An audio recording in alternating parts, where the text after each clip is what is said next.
오늘 하나님께서 저희들에게 주시는 말씀은 구약 성경 사사기 8장 1절에서 3절까지의 말씀입니다. 사사기 8장은 구약 성경 374면에 있습니다.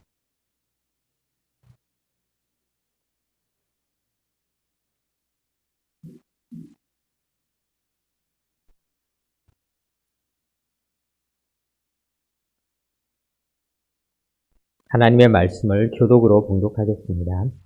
에브라임 사람들이 기드온에게 이르되 내가 미디안과 싸우러 갈 때에 우리를 부르지 아니하였으니 우리를 이같이 대접함은 어찌 됨이냐 하고 그와 크게 다투는지라.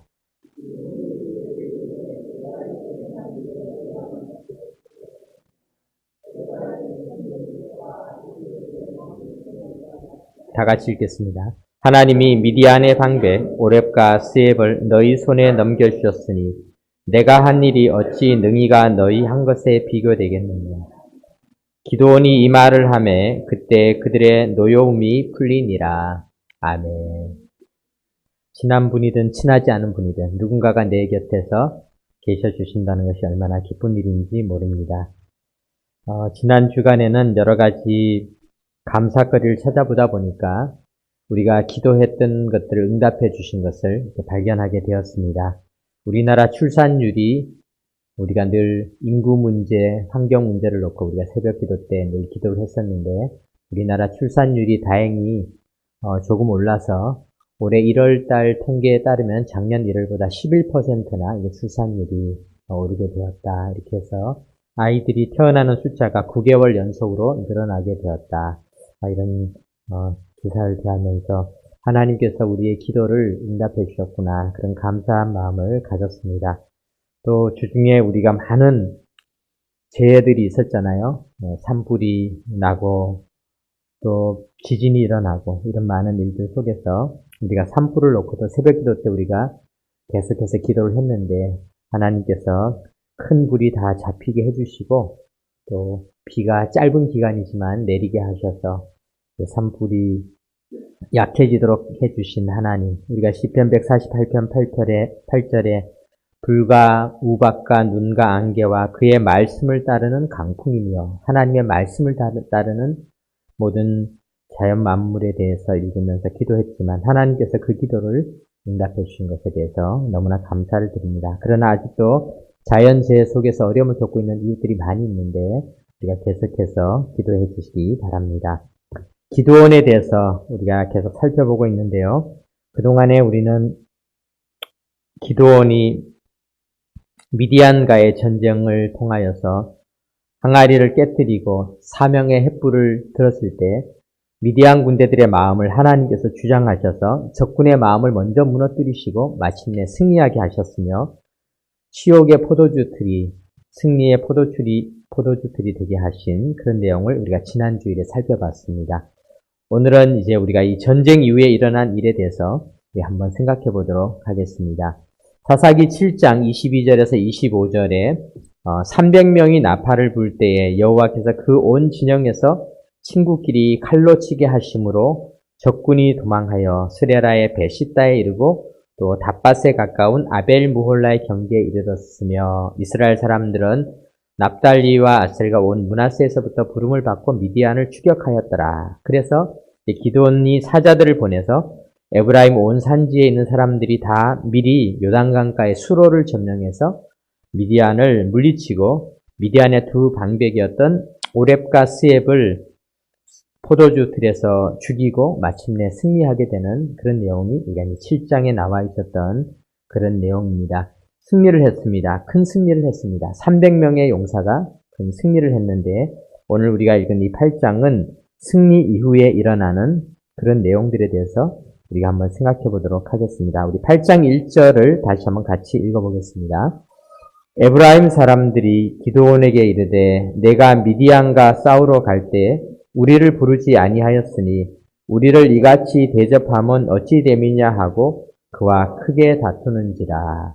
우리가 이 본문을 대하면서 참 세상 일이 그렇구나.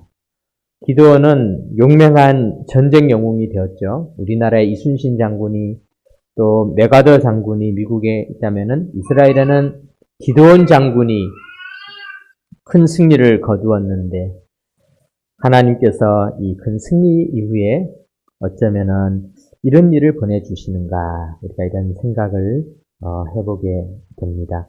우리가 생각해 보면은요 남들이 한 일에 대해서 사람들은 참 쉽게 이야기하는 것을 보게 됩니다. 옛날에 콜럼부스의 달걀 이야기가 있죠. 콜럼부스가 신대륙을 다 돌아보고 왔을 때 사람들이 이야기합니다. 아, 그거는 뭐 누구나 다 할 수 있는 일입니다. 그러니까 콜럼부스가 달걀을 하나 하면서 이 달걀을 한번 세워보아라. 그랬더니 사람들이 이렇게도 해보고 저렇게도 해보는데 우리가 알듯이 달걀을 세우는 것은 어려운 일이지 않습니까? 다들 실패하니까 콜럼부스가 내가 세워보겠다. 그러더니 달걀 끄트머리를 톡톡 쳐서 살짝 깨트린 다음에 세웠습니다. 사람들이 말했습니다. 그거는 누구나 할 수 있다. 그래, 누구나 할 수 있는 일은 맞다. 그런데 너희들이 못하지 않았느냐. 누구나 할 수 있는 일이지만은 너희들이 못했던 일이 아니냐. 그래서 이 콜럼부스의 달걀 이야기가 이렇게 흘러나오고 있는데요. 오늘날에도 사람들은 어떤 일을 해내고 나면 얘기합니다. 그건 나도 할 수 있다. 맞는 말입니다. 틀린 말이 아닙니다. 그러나 누구나 할 수 있는 일이지만은 그러나 그것을 처음 하는 일은 쉬운 일이 아닌 것이죠. 오늘날의 사람들은 수많은 비난들이 있습니다. 어떤 분이 그런 이야기 하더라고요.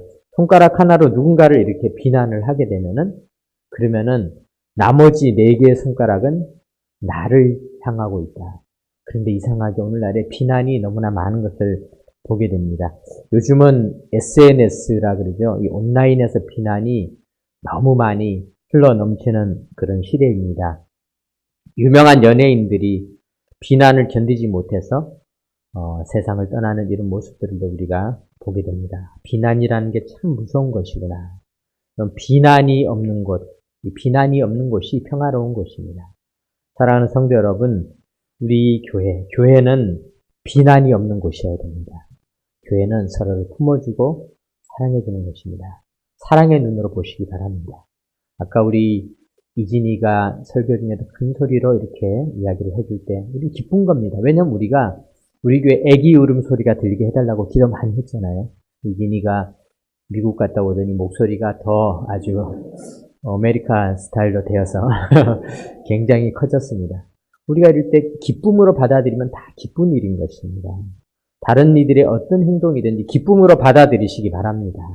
교회는 기쁨이 넘치는 곳, 비난이 사라지는 곳이 좋은 사회인 것입니다.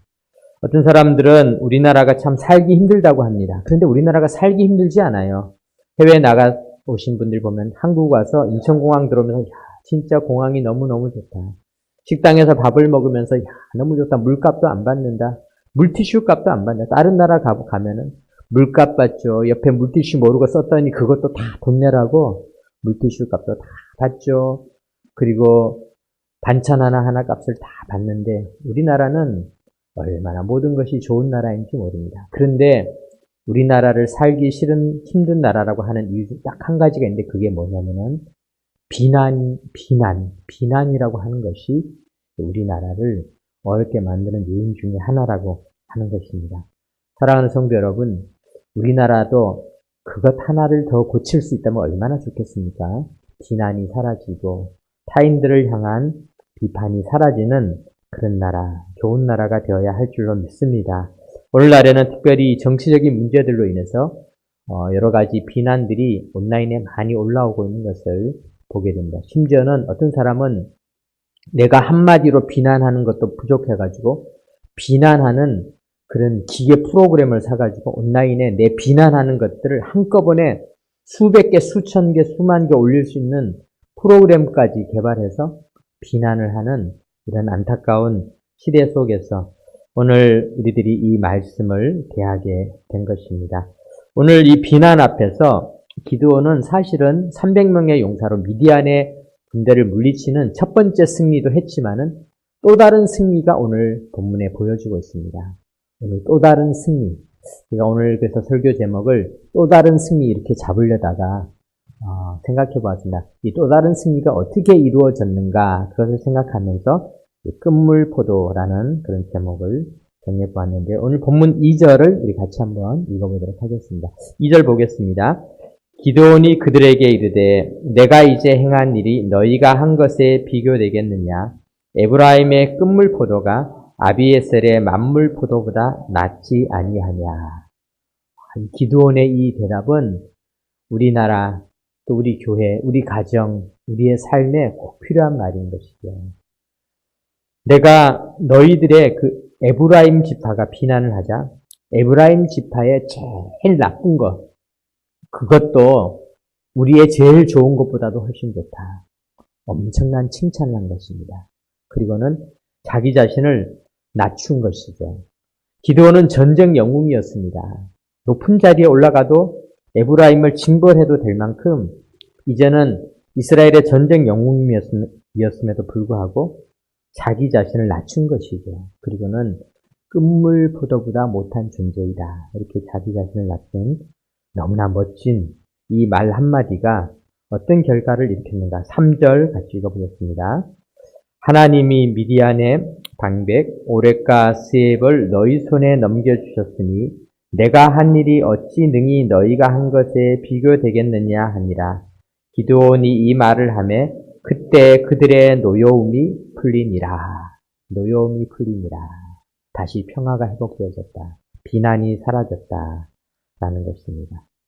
여러분, 미국의 유명한 마케팅 전문가 중에 잭 트라우트라고 하는 분인데 이분은 리포지셔닝이라는 그런 이론을 개발했습니다. 이 리포지셔닝이라는 게 뭐냐면요. 기업들이 어떤 오랫동안 기업을 유지하다 보면은 그 기업에 대한 이미지가 식상해집니다. 우리나라도 화장품 하면 아모레가 있잖아요. 아모레 화장품. 참 옛날에는 이 아모레 화장품 하나 있으면 이 화장품 하나를 산 사람들은 자랑을 엄청 했습니다. 이 아모레 화장품을 샀다. 시골에서는 아모레 구르모를 딱 이렇게 갖다 놓으면 너무너무 좋아했던 화장품이었는데 세월이 지내다 보니까 아모레라는 것이 그렇게 좋은 화장품이라는 느낌이 들지 않고 어른들의 화장품이다 이런 생각이 들게 되었죠. 그래서 리포지셔닝을 하게 되는 거죠. 설화수 뭐 이렇게 이름을 살짝 바꾸는 거죠. 헤라, 아이오페 뭐 이렇게 이름을 살짝 바꾸는데 결국은 같은 회사이지만은 그러면서 다시 그 화장품이 뭔가 쿨하고 좋은 것이다. 옛날의 가치를 드높이지만은 살짝 이렇게 바꾸는 이런 전략을 리포지셔닝이라고 하는 것입니다. 우리나라 또 그런 게 있잖아요. 속옷 하면은 백양 메리아스 이렇게 해서 사람들이 다 그 흰옷을 하얀 런닝을 입고 옛날에는 남자 어르신들이 외출복으로도 쓸 만큼 다 하얀 런닝을 입고 이렇게 동네를 다니시고 그러셨죠. 그런데 이제 세월이 지나면은 우리가 그런 옷을 입는 것이 그렇게 좋은 느낌이 들지 않게 되니까 상표를 BYC다, 드라이다 이렇게 해서 상표를 영어를 슬쩍 섞어 넣어서 바꿔주는 거죠. 이렇게 해서 리포지셔닝, 다른 자리로 내려가는 것이 그렇게 해서 기업의 가치를 높이는 것이 중요하다. 잭 트라우트라는 경영학자가 그런 이론을 이야기를 해서 그것이 오늘날 마케팅에 많이 활용되어지고 있습니다. 근데 사실은 어떻게 보면요, 이 리포지셔닝, 자리를 바꾸어서 새로운 자리로 가는 것, 새롭게 가는 것에 그런 근원이 되신 분이 계십니다. 그분이 바로 예수님이 돼요, 예수님. 예수님은 높고 높은 보좌에 계셨습니다. 하늘나라에 계셨습니다. 그런데 인류의 가장 큰 죄가 무엇일까요? 창세기에 보면은 아담은 인류의 가장 큰 죄, 물론 살인죄, 사기죄, 간음죄 여러 가지 죄들이 있지만은 에덴 동산에서 벌어진 가장 큰 죄, 온 인류가 다 짊어질 수밖에 없었던 원죄와 같은 죄가 무엇입니까? 그것은 사람이 하나님의 자리로 가는 거다. 하나님 같이. 사탄이 와서, 뱀이 와서 유혹을 했잖아요. 내가 이것을 먹는 날에는 네 눈이 밝아져서 하나님과 같이 될 것이다. 이렇게 해서 첫 번째 아담은 잘못된 자리, 사람이 있어야 할 자리가 아니라 감히 하나님의 자리로 자기들이 가려고 하면서 인류가 죄를 지었습니다. 그래서 에덴에서 쫓겨나고 우리 모두는 죽을 수밖에 없는 다 죽을 수밖에 없는 삶을, 운명을 살고 살았습니다. 그런데 예수님은 자리를 바꾸신 거죠. 예수님은 기드온이 높은 자리에 있어야 함에도 불구하고 나는 끝물 포도와 같다 낮은 자리로 내려오신 것처럼 리포지셔닝, 낮은 자리로 오셨는데 누가복음 2장 6절, 7절에 보면은 거기 있을 그때 해산할 날이 차서 첫 아들을 낳아 강보로 싸서 구유에 뉘었으니 이는 여간에 있을 곳이 없음이라라. 구유로 오셨다. 구유로 오셨다. 아국간에 구유로 오셨다. 예수님께서는 어디로 오셨는가? 예수님이 자리를 확 낮춰버리신 것입니다. 사람은 하나님이 되려고 노력해서 큰 죄를 지었지만 하나님은 하나님의 자리에서 사람이 되려고 자기를 확 낮춰버리신 것이죠. 이렇게 하심으로 말미암아서 우리 사람을 구원해 줄 수 있는 하나님의 큰 역사가 시작된 것입니다. 예수님이 공생애를 시작하시면서 세례 요한에게 세례를 받으셨어요. 마태복음 3장 13절에 보니까 이때 예수께서 갈릴리로부터 요단강에 이르러 요한에게 세례를 받으려 하시니 요한이 말려 이르되 내가 당신에게 세례를 받아야 할 터인데 당신이 내게로 오시나이까. 요한이 깜짝 놀랐어요. 아니 이게 말이 됩니까? 제가 당신한테 가서 그래서 세례를 받아야 되는데 어떻게 당신이 나한테 와서 세례를 받으십니까? 이것이 리포지션이 똑같은 것이죠. 주님께서는 주님이 우리에게 세례를 주셔야 함에도 불구하고 주님이 죄인인 것처럼 세례를 받으러 오셨습니다. 세상의 모든 종교들은요, 수많은 구도자들이 순례길로 인산인해를 이룹니다. 해마다 사우디, 메카와 같은 곳, 이런 곳에는 너무 많은 순례객들이 순례를 하러 모여와서 깔려서 몇 명이 죽었대더라. 이런 기사가 나고요. 저 인도의 룸빈이라든가 이런 곳에도 많은 사람들이 순례객들이 가서 그 성지들을 둘러본다고 깔려서 죽고 어려움을 겪고 있습니다. 그래서 찾아가는 것, 이것이 신앙인들의 기본이다 이렇게 생각을 하고 있습니다. 그런데 기독교는 다르잖아요. 우리가 찾아가는 게 아니라 하나님이 우리를 찾아와 버리셨어요.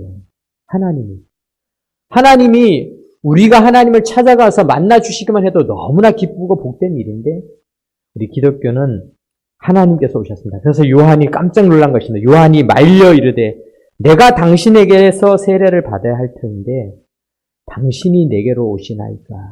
깜짝 놀랐던 것이죠. 예수님은 찾아오시는 분이시다.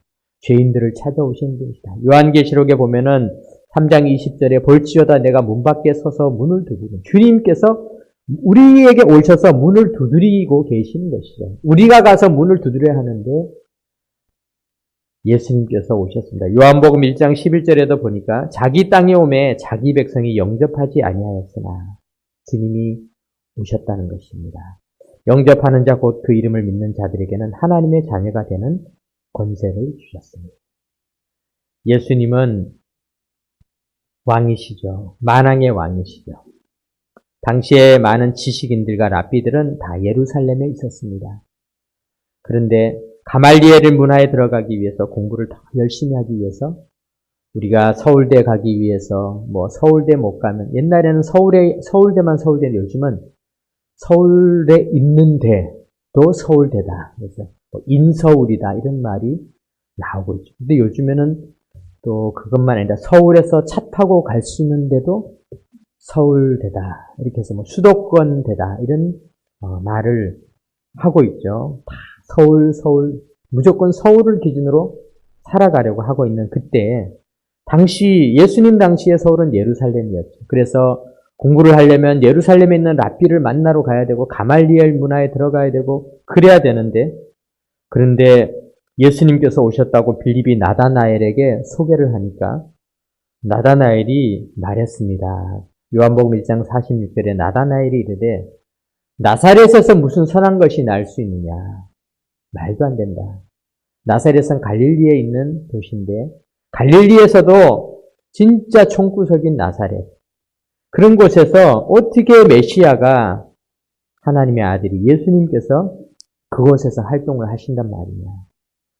동방박사들이 별을 찾아서 메시아를 찾아서 왔잖아요. 오다가 별을 잊어버린 거예요. 나 어떡하지? 할 수 없다. 분명히 메시아이시니까 예루살렘에 계실 거야. 그리고는 당시 예루살렘에 있는 헤롯 왕에게로 찾아가서 내가 메시아를 찾으러 왔다. 그랬더니 모두가 다 당황한 것입니다. 아니 어떻게 된 거냐. 그런데 사실 예수님은 예루살렘에서 나시지 않으셨잖아요. 예루살렘에 계시지도 않으셨어요. 예수님께서는 찾아가시는 분이시기 때문에 갈릴리에서 사셨고 나사렛 사람이 되었고 가난한 자들 틈 속에서 마치 머리 둘 곳이 없이 살아가셨던 것이죠. 비주류의 사람들, 소외받는 사람들의 자리로 오신 것입니다. 사랑하는 성도 여러분, 예수님은 그렇게 자리를 바꾸셨습니다. 오늘날의 사람들은 좋은 자리, 높은 자리로 가기 위해서 애를 쓰는 그런 시대 속에 살아가고 있습니다. 요즘 시대는 우리가 사는 주소를 보고 어떤 사람들은 이야기를 합니다. 제 친구 중에 동료 목사님이 되셨는데 옛날에 신학교를 다니다가 이제 어느 교회에서 부임을 해서 아이들을 교회학교 아이들 가르치고 있는데 아이들끼리 싸움이 난 거예요. 참 난감합니다. 이 아이들이 싸우니까 전도사님이 어떻게 해야 될지 너무 난감해가지고 한참을 어떻게 말렸는데 그런데 그 아이 중에 한 명이 그런 얘기를 하더래요. 전도사님, 쟤는 원래 그래요. 아니 걔가 왜? 걔 강북 살아요.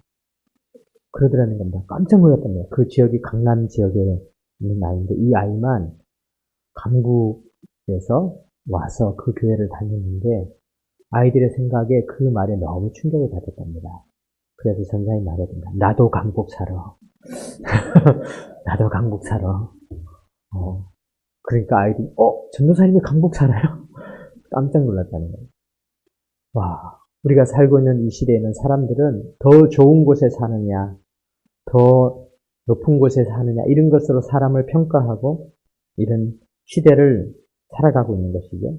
그런데 예수님께서는 나는 갈릴리 사람이야. 나사렛 사람이야. 나는 지금도 갈릴리 나사렛 비주류 소외받는 그 자리를 주님께서는 높고 높은 보좌에서 이 땅에 오셨으면 이 땅에서 가장 좋은 곳에 오신 것이 아니라 그곳으로 가셨다. 그리고 예수님의 그 리포지셔닝의 가장 결정체는 십자가죠. 십자가. 예수님은 십자가를 지셨습니다. 세상에 많은 죽음이 있습니다. 이 죽음도 정말 안타까운 죽음들이 많이 있잖아요. 이 죽음 이후에도 여러 가지 이 시대에는 사람이 죽을 때도 어느 병원에서 어느 영안실에서 어떻게 죽느냐 이런 것들이 좀 차이가 있는데요. 가장 비참한 죽음이 어떤 죽음이냐. 갈라디아서 3장 13절에 보니까 그리스도께서 우리를 위하여 저주를 받은 바 되사 율법의 저주에서 우리를 속량하셨으니 기록된 바 나무에 달린 자마다 저주 아래에 있는 자라 하였습니다. 죽음 중에서 제일 비참하고 제일 저주받은 죽음이 어떤 죽음이냐. 나무에 달려 죽은 죽음이 제일 저주스러운 죽음이었어요. 예수님은 많은 죽음 중에서도 이 사형도 여러 가지 사형 있잖아요. 뭐 교수형도 있고 뭐 우리나라는 사약을 받는 형도 있는데 그런데 로마 시대에도 이 사약형도 있고 이런 여러 가지 형벌이 있었는데 가장 저주받은 죽음이 뭐냐면은 십자가에 달려 죽는 죽음이었는데 예수님은 그 치욕적인 그 죽음의 자리로 가셔서 그곳에서 죽으셨다. 그런데 그것이 사실은 우리에게 얼마나 큰 유익이 되는가. 이 땅에 수많은 저주를 받은 사람들조차 율법의 저주에서 우리를 속량하셨으니 우리의 모든 저주를 주님께서 다 가져가시기 위해서 이 저주의 길로 가셨다. 이렇게 말씀하고 있는 것입니다.